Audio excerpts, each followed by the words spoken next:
Une voix qui porte, des idées concrètes, des propos qui résonnent. Benoît Dutrisac, déstabilisant, juste comme on aime.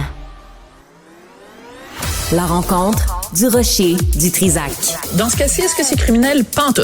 Une dualité qui rassemble les idées. Mais non, tu peux pas dire ça. On rembobine cette affaire-là. Non. Prends soin de toi, là. Oui, Hein? tu me protèges. Je le sais.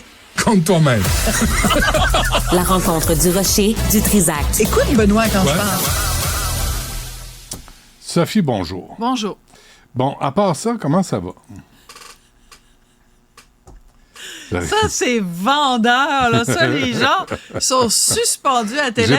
J'ai pas ton sujet. Ah, t'as pas mon sujet? Non, OK, ben, je vais ça. te raconter. OK, il y a quelques semaines de ça, à la fin du mois d'avril, j'ai fait une entrevue avec deux garçons qui ont un podcast qui s'appelle Lucide Podcast. C'est essentiellement des gars devant un micro qui prônent un retour au rôle traditionnel, le gars qui travaille, la femme qui reste à la maison, et ils ont des blondes qui sont d'accord avec ce schème-là, cette façon de penser-là, et qui, disent-ils, sont très heureux dans ce rôle traditionnel-là. Ces gars-là disent également des choses comme moi, j'aime pas quand ma blonde, si elle veut être intéressante à mes yeux, faut pas qu'elle aille dans des festivals de musique en se promenant en G-string puis en se promenant les totons à l'air. Puis moi, je serais incapable de dater, c'est comme ça qu'ils parlent, une fille qui a eu des dizaines et des dizaines de partenaires avant moi, préférablement. Je veux sortir avec une fille qui est vierge ou en tout cas qui a vraiment très, très peu d'expérience. Donc, des valeurs chrétiennes, des valeurs très, très, très traditionnelles. Ces gars-là, donc, dans ce podcast-là, le Lucide Podcast, font beaucoup parler d'eux. Donc, moi, au mois d'avril, j'ai dit, au lieu de parler de ces gars-là, recevons-les. Mm-hmm. Et contre toute attente, c'est Marianne, je pense, qui les avait contactés. Et ils ont accepté. Donc, j'ai fait une entrevue avec eux. Et ça a beaucoup fait jaser, imagine-toi. Dans plein de médias au Québec, José Blanchette a consacré quasiment toute une chronique à ça. Bref, ça a fait jaser, ça a parti une discussion. Et là, les deux gars ont décidé de me répondre. Je te rappelle que cette entrevue-là a été faite et diffusée il y a 1 mois. Donc, ça veut dire que ces gars-là ont comme 1 mois pour me répondre, 1 mois pour structurer leurs pensées, pour trouver des contre-arguments, puis tout ça. Parce que moi, je les ai confrontés, mais honnêtement, c'était de façon respectueuse. Tu sais, personne s'est traité de douchebag, personne s'est traité de... Non, mais je veux dire, c'était un dialogue. Je les ai confrontés parce qu'ils ont dit des trucs qui, moi, m'apparaissaient totalement inacceptables. Comme, à un moment donné, il y a un des gars qui m'a dit, moi, pendant que je suis ici, ma blonde fait le ménage parce que moi, j'ai pas de temps à perdre avec ça. Ça, c'est le bout de pas mal où je me suis comme arraché littéralement les cheveux. Bref, c'était tout sauf un dialogue de sourds. Bon. Alors, 1 mois plus tard, ils décident de me répondre et je te propose d'écouter ce qu'ils avaient à me dire. C'est assez spécial. Sophie, où est-ce que je suis en désaccord avec toi, puis je vais le dire une bonne fois pour toutes, c'est quand tu as dit « tu ne crois pas, vous ne croyez pas que les femmes sont faites pour quelque chose de plus grand que ça », en voulant dire quand ils restent à la maison à s'occuper des enfants. Après ça, tu as nommé les astronautes, les docteurs, les avocats. Ça, là, c'était un stab un petit peu pour toutes les femmes. Ça, c'est comme si, dans le fond, tu réduis les femmes qui décident de faire l'éducation des enfants à la maison. Parce que c'est une des jobs les plus difficiles au monde de faire ça. Donc, si vraiment tu es féministe de première vague, comme parce que tu as ramené des noms, je ne les connais pas par cœur, là, mais les noms des grandes femmes qui se sont battues pour les droits pour les femmes. Mais si vraiment tu fais partie de ce clan-là, en fait, tu devrais accepter le choix de toutes les femmes, incluant les femmes qui veulent rester à la maison.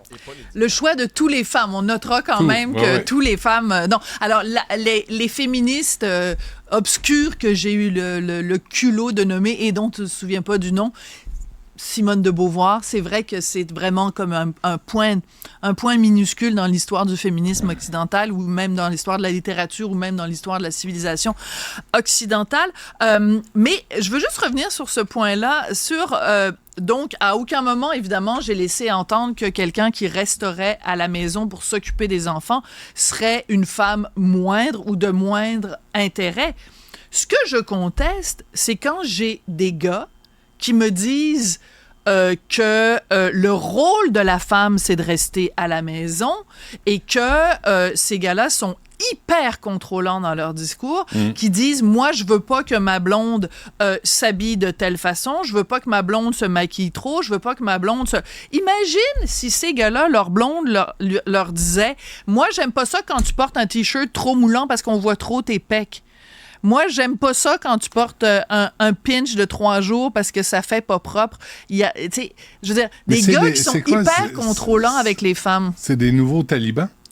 Non, taliban, faut pas exagérer. Non, Ça, mais quand un homme parle au nom des femmes, et voilà. Je trouve ça douteux. Bon. Et voilà. On appelle ça du mansplaining. On appelle ça du contrôle. Du contrôle de... Et c'est comme... Je veux dire, c'est la base du féminisme, c'est de dire l'égalité des droits entre les hommes et les femmes. Alors, si tu retires aux femmes le droit, par exemple, d'aller travailler, droit de choisir, le droit de s'habiller comme elles veulent, le droit de... Et d'être tu sais, Mme Gagné, là, qui va vivre dans sa fourgonnette, elle a passé 7 ans, je pense, avec un monsieur légèrement contrôlant, mais elle s'est ramassée femme au foyer, reine au foyer, avec Crispa une scène devant elle.